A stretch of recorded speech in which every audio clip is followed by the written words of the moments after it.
हम मीनू झा गोर लगै छी समस्त मिथिलावासी के। एकटा बेटी विवाह गीत लऽ कऽ उपस्थित छी। संग दऽ रहल यऽ श्रीमती नीलम झा। धन्यवाद। जय मिथिला, जय मैथिली।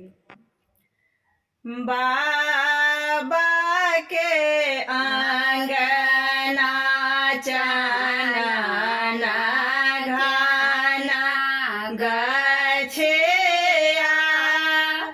बाहे गेल शीतल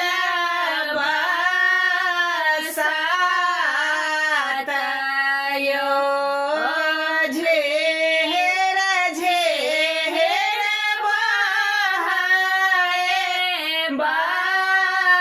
बरसात यो ताहे तारा बाबा पलंगा ओछाओला आवे गेल आला सने